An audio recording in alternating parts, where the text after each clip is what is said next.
All right. Well, hello and welcome to another episode of Sum Shenanigans, a series that is designed to provide you with tangible teaching tips that you can implement in your classroom. As with the first couple of episodes, I am one of your hosts. My name is Adam. I am a professional learning specialist here at CPM, and I am joined with me. I'm Bri. I'm also a professional learning specialist at CPM and previous high school teacher. Happy to be here today. And today we have the treat of being joined by a third co-host, Miss Danielle Boggs, who I will give you a moment to introduce yourself, Danielle. So my name is Danielle, as Bree said. I am here in Central Illinois, where I taught middle school math for 13 years, as well as the AVID elective. For those of you that are not familiar, that stands for Advancement via Individual Determination. And I have the joy of working with Bri and Adam as a professional learning specialist for CPM for the last several years. So thanks for having me. Of course. And I've had the joy of working with Danielle specifically on projects centered around supporting multilingual learners. And Danielle, I know I've learned so much from you. And we've just had a lot of really great conversations. I know I've had um, shared some of our same sort of struggles in really feeling like we can support multilingual learners well and do right by all of our students. And so I've learned so much from you, and I'm so excited to have you with us today. Ditto, Danielle. There we go. So, we are excited. Like Bree said, we're excited to have Danielle here. And the reason we felt like it was very appropriate to have Danielle join us today is we're going to be talking about a topic called universal access. And we're actually going to take this topic over a couple different episodes. So we're going to start here today with our first episode about universal access. So I kind of wanted to start off by, okay, when we say universal access, what exactly are we talking about? So kind of the short of it is, how do we meet the learning needs of all students, right? That's really the goal and our aim as we think about our instruction in the classroom and kind of our big picture goal, right? So again, we're going to spend a couple episodes on meeting the needs of different student populations. So today, what we're going to look at is, or have a discussion on, is our multilingual learners, our students that have experience with more than one language, and how do we meet their learning needs? So Bri, Danielle, as we kind of jump into multilingual learners, kind of what are some of those initial thoughts and universal access and meeting their needs? Well, one thing I think that's important to know about multilingual learners is that is sort of getting clear on like what we mean by like who is a multilingual learner, because this isn't just a single profile of students. There's like a spectrum of different background and experiences across multilingual learners. So I think just starting off with who a multilingual learner is, that is a student who uses or is developing proficiency in more than one language within their daily lives, right? And one of those languages could be English, might not be, right? Um, so again, this is a very diverse population. There are students who grew up in a household learning multiple languages at the same time. There are students who have come from a different country and have a more long-term experience learning one language and are picking up a second language. Um, and so on and so forth, right? There's other more unique situations like interrupted um, sort of experiences where students might speak one language for a duration and schooling might be interrupted and so on and so forth. But I think that's important to note because everyone's experiences are different. And that means that um, challenges might be different across the board. So it's not a one fits all sort of approach. And I also think this is important because as a teacher, and I want to be transparent, like I am in zero ways an expert. I am a learner with both Bri and Adam as we talk about and learn about these things. But as a teacher, I was a teacher in a district that is in a college town and has over 60 different languages being spoken, over 70 countries around the world being represented. And so as I went on in my teaching career, it wasn't until my last few years teaching that I had a significant portion of my classes were multilingual learners. And I definitely did not feel like I had education, learning, professional learning, or any of that that supported me in knowing what I was doing. But I recognized that I needed to do better, and I was trying things. Um, and I acknowledged and noticed that not all of my students had the same access to the math content in my class, and some of that was systemic things, and some of that was ignorance on my part. And so I think this topic is super important because systemically and historically, when a student walks into your classroom, the expectation is that they're accessing and learning language typically in English. But we want to show that we want to show all students that's not what we're after, but instead leverage what we often refer to on our team as their full linguistic repertoire, and kind of unpack how to do that more. Alrighty. So as we jump into our discussion here, we felt it would best to kind of talk about not only our experiences, but also share some tips and advice with you. And we thought that would best be done kind of addressing two categories with multilingual learners. So the first round, what we're going to do is go around and share kind of a collaboration tip. So when we're in the classroom, to kind of enhance collaboration and, make sure we're including all students, what would be our piece of advice? And then we'll go through and the second round, we'll do an instructional tip. So that's how we'll kind of organize it there. So as we jump into collaboration and multilingual learners, Bri, do you want to kick us off here? Yeah, absolutely. So, when it comes to collaboration, I think, as a teacher, we have to plan like how we set up our classrooms. We're making seating charts, we're grouping students, and so many things come to mind in when we're grouping students together in a student-centered space. And my tip would be to be intentional about seating multilingual learners so that they are included in the conversations that students are having. So, some background. I know that I taught in a school where a lot of my students spoke Spanish. That was the sort of main language that multilingual learners spoke at the school that I taught at, or additional language. So a lot of them were developing English, but their primary language, the language they spoke at home was Spanish. And I know that when I was making my seating charts, a lot of times I would group my multilingual students together, um, just because I wanted to ensure that they had somebody to talk to. And I think it came from a good place. I wanted to make sure that they didn't feel alone, that they could turn to somebody and feel understood and feel heard, and be able to ask each other questions. But as the years went on, I started to notice that those seating arrangements didn't change.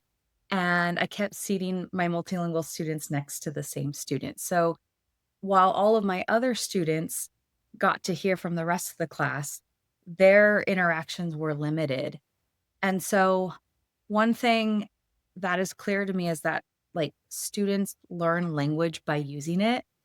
And so in an attempt to kind of protect my students and keep them together and make sure they had someone, I think I was keeping them from opportunities to develop language more naturally, right?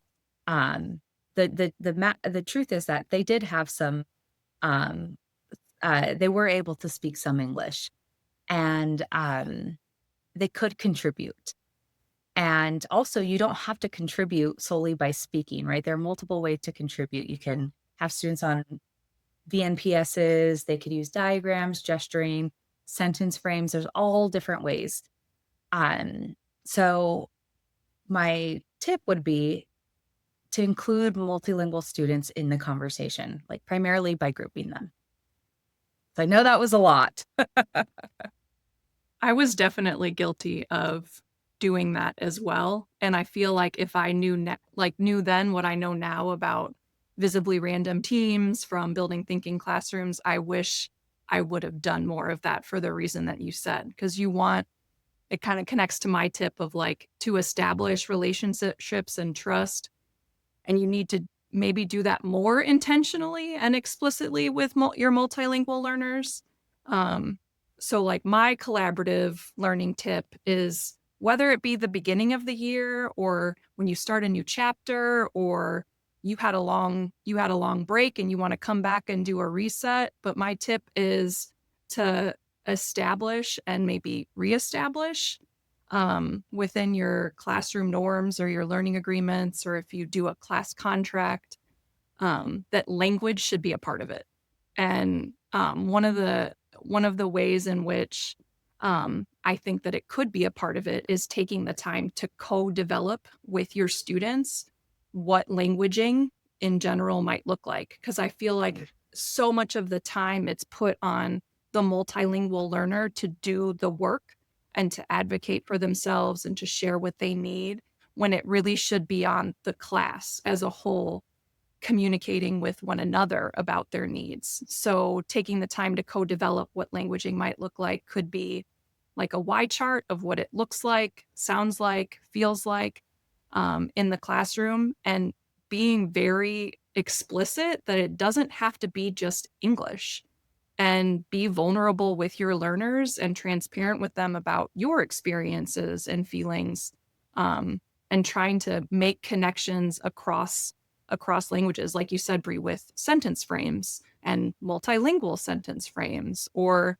having, like, if you know that the majority of your students speak Spanish or whatever the languages are that you've identified in your classroom, allowing your multilingual learners to be teachers too, like have phrases like, how do you say blank in blank language? Or most common phrase in my class was, ¿Cómo se dice en español? All the time. So having some of that be available for everyone in the classroom, not just multilingual learners, I think can help support that collaboration. And having some sort of visual, whether it be a Y chart of what it looks, sounds, and feels like, or added to your classroom contract, having something there to reference, I think can really strengthen collaboration in the classroom. And I feel like a Y chart or something, like you mentioned visible, and you did mention explicitly, right? Like it's a reference point, right? And the first thing that kind of came to my mind is like, it's that anchor point, right? Like it's an anchor for like, okay, we did this activity, we developed these norms and these routines and this, how the classroom is going to be. Now you have a point to always reference, right? And hold students accountable. And, it's just a way to include all voices in the classroom. And I think by doing that too, you're flipping the script and showing that knowing an additional language is an asset, right?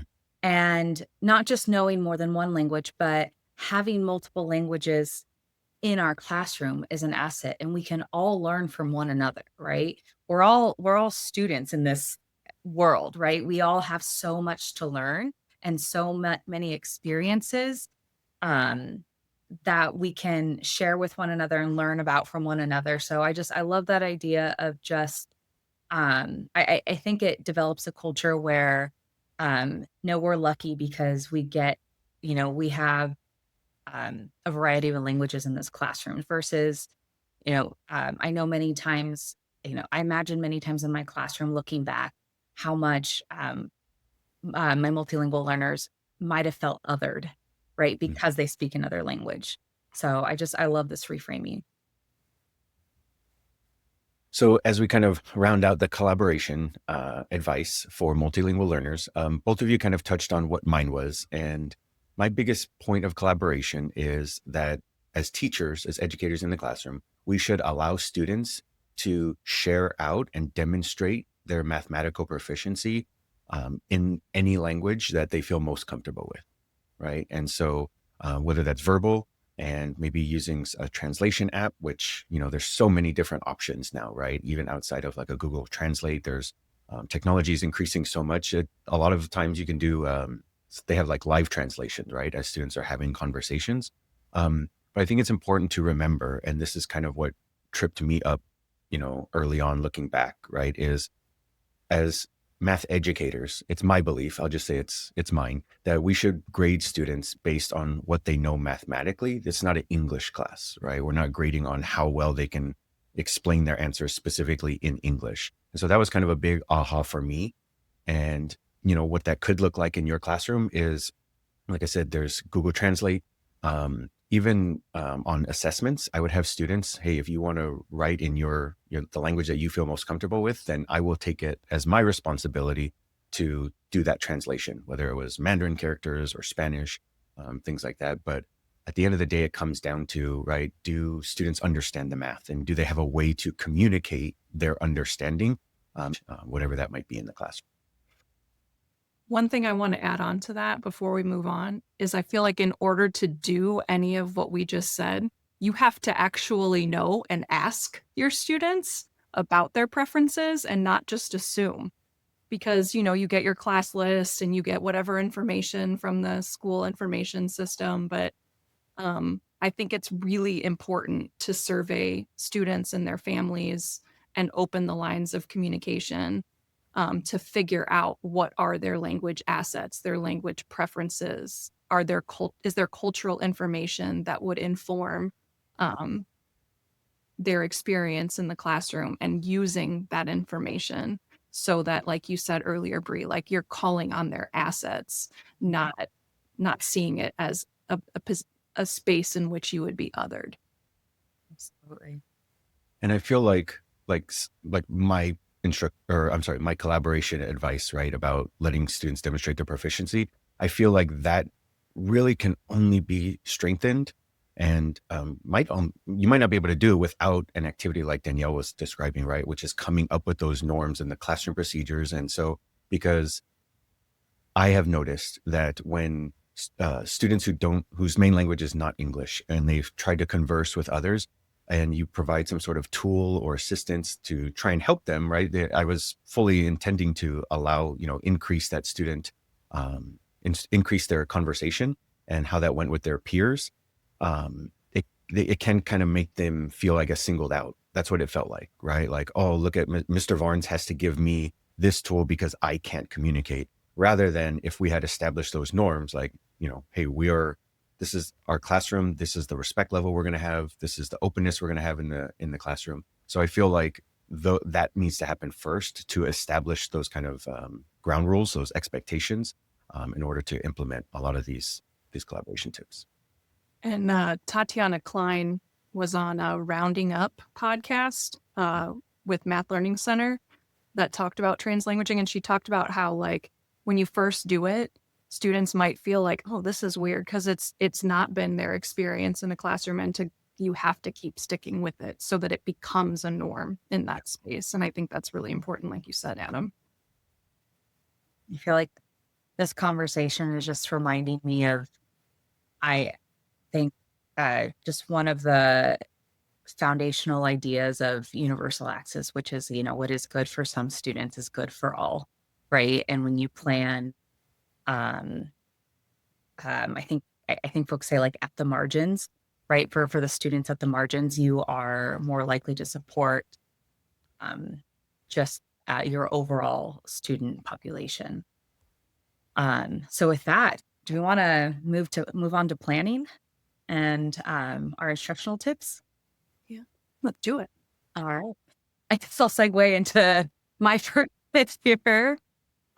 So, when it comes to planning, and I think when it comes to supporting multilingual learners, I mean, just the question, okay, how am I going to plan to do this? How am I going to, how am I going to support, like, how am I going to intentionally support multilingual learners? And where my brain typically goes when I ask myself that question is to the launch of the lesson. Because I think, when we think about a launch, where we're setting or communicating those clear learning goals, and we're checking, for prior understanding, we're connecting to prior knowledge. one of the questions I always ask myself is, well, what will students need to access this goal? Is there something that I need to connect back to? Is there, what is, retake? How am I going to provide some accessibility before I let students, get started? And so I think that the launch in general is just a great, like, low risk space where multilingual learners, along with all students, can process, they can build context, um, and it's a good place to provide some key vocabulary. So, a couple specific things that you might do in your launch. Um, this is a good place to include different math language routines. One of my favorites is a co-craft questions. And in a co-craft questions, you provide maybe part of the problem. Maybe it's just an image, but it's just enough information. And there are different ways to do it, but essentially, you get students to ask questions about the information that you provided. So, what questions do you have? What questions do you think might be asked of you? And in those conversations, you use a lot of vocabulary. You get to practice using different key vocabulary um, that start to build the context of the problem. And so I found that to be super, super helpful with just including vocabulary, being able to highlight it, being able to ask students, what other keywords do you hear in this problem? So co-craft questions would be my specific tip for supporting a launch.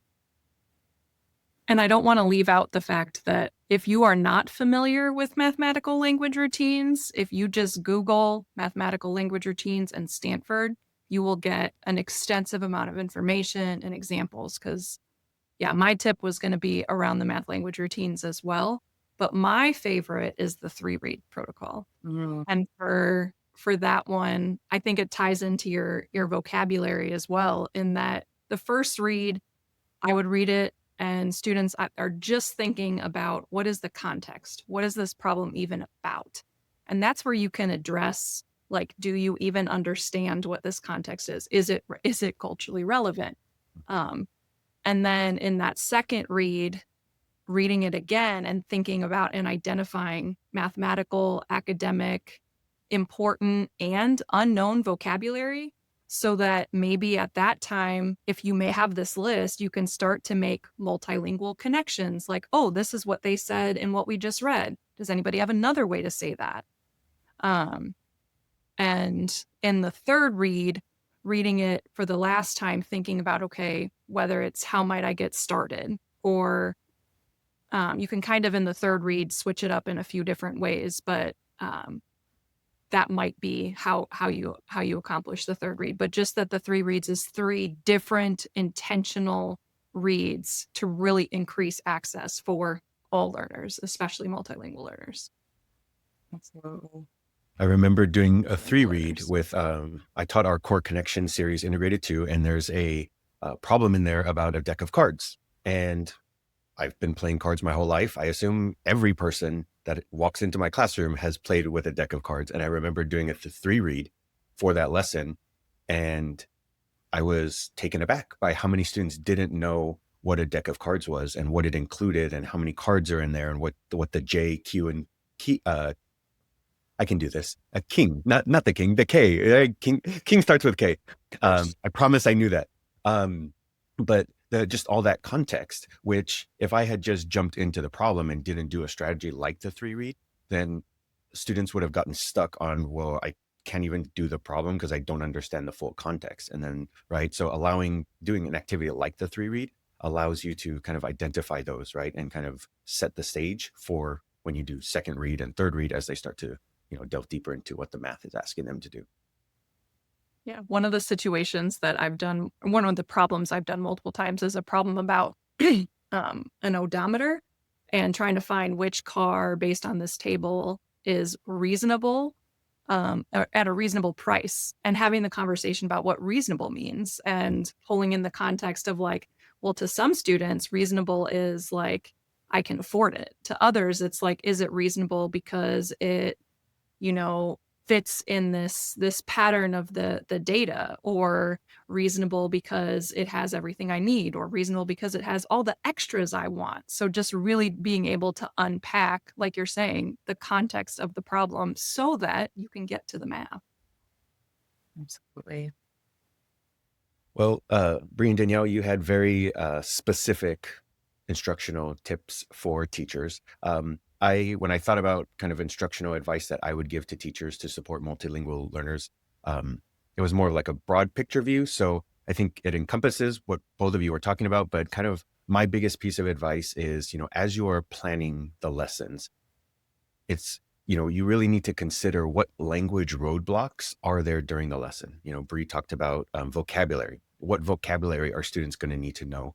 What different context are we talking about? A deck of cards, and maybe you need to, talk about what a deck of cards is and what it includes, things like that. So as you plan, it's important to, make sure you know all the problems that you're going to facilitate, that you've done it yourself and you've thought about, is there a lot of reading? And if so, how can I support all students in the reading to make sure they understand? So maybe it is a 3-read, or maybe it is a co-crafting questions. Vocabulary, like I mentioned, like what vocabulary do students need to know? Are they going to need to memorize it? Do you want to have a word wall for something like that? How are you going to continue to support collaboration? And how are you going to support those multilingual learners, again, without making them feel singled out, right? Or feeling othered, right? And continuing to support them in that way. I'm not saying this is a perfect, or, this is just what I came up with, but I did have a student who spoke basically 90% Mandarin. I could converse a little bit because my wife is has a Chinese background, so I can converse a little bit. But what I ended up doing was I would take lessons that we were doing in class, and I would do 2 columns on a Google Doc. One column was the language and lesson in English, and then the other side was I just copy and paste into Google Translate and translate it into Mandarin.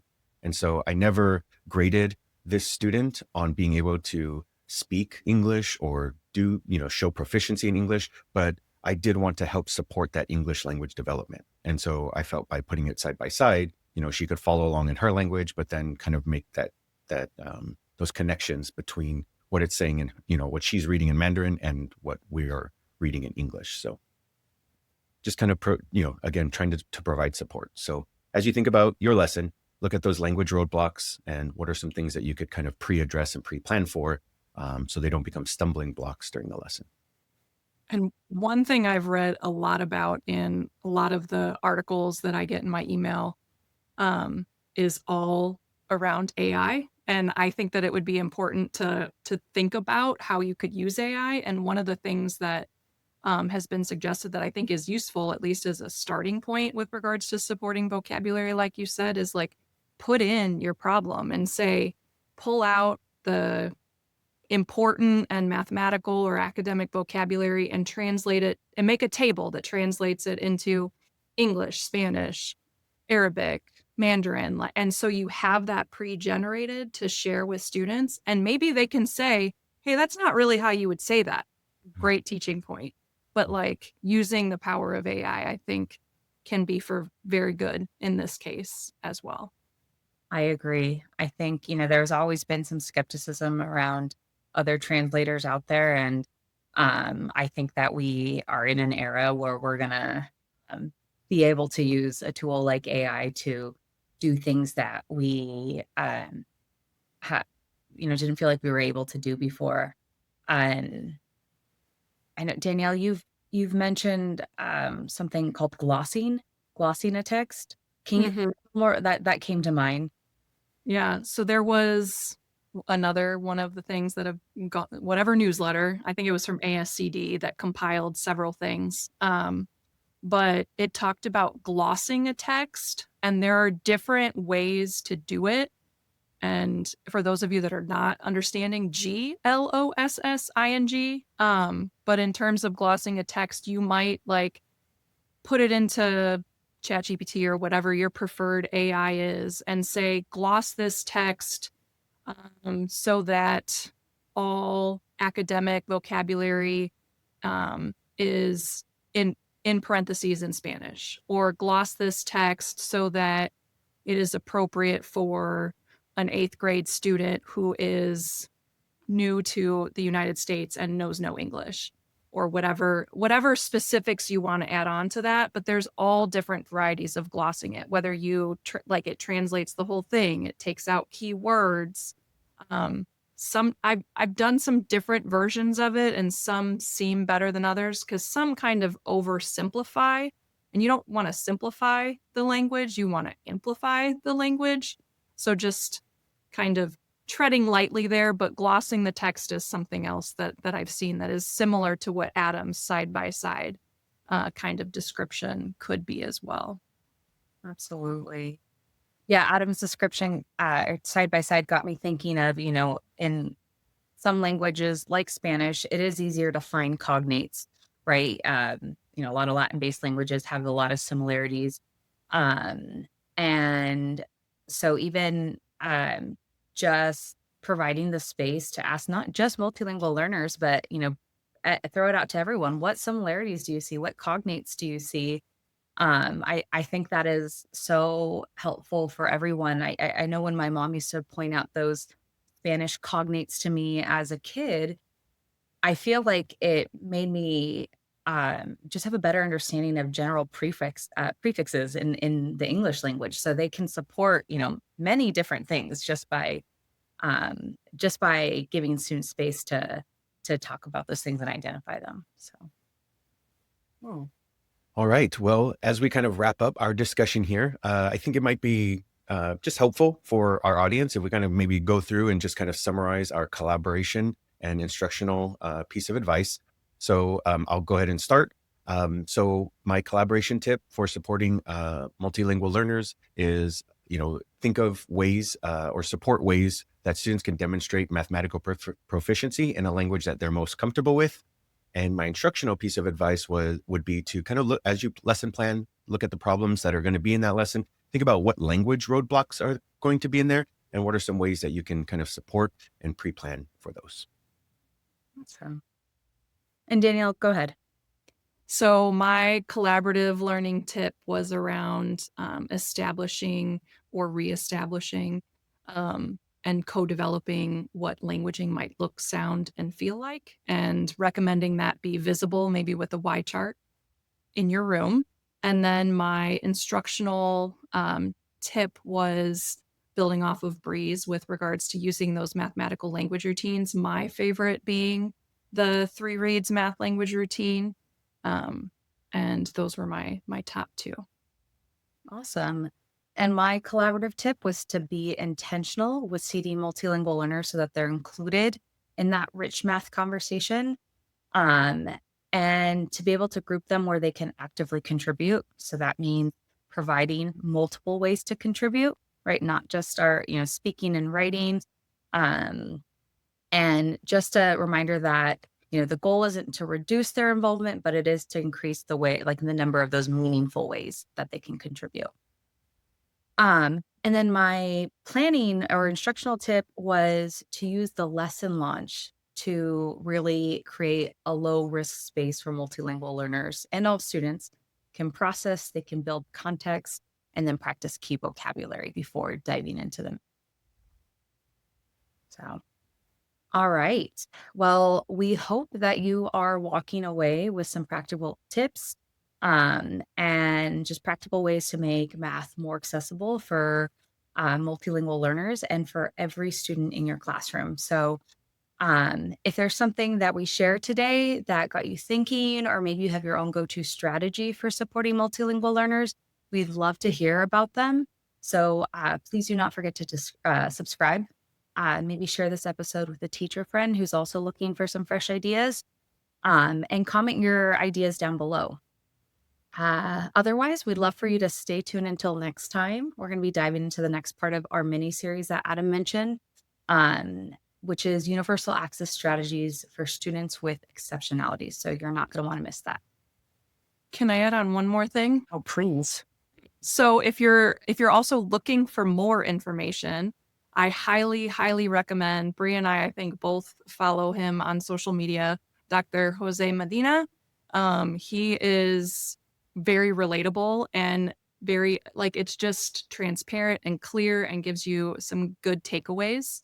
And also, if you're not familiar with looking for or searching for Toros as an organization and some of their resources, and work with NCTM as well. So, I yes, will share. absolutely co-sign those recommendations. All right. Well, thank you for listening, everyone, and we'll catch you next time on Some Shenanigans. See ya. Bye.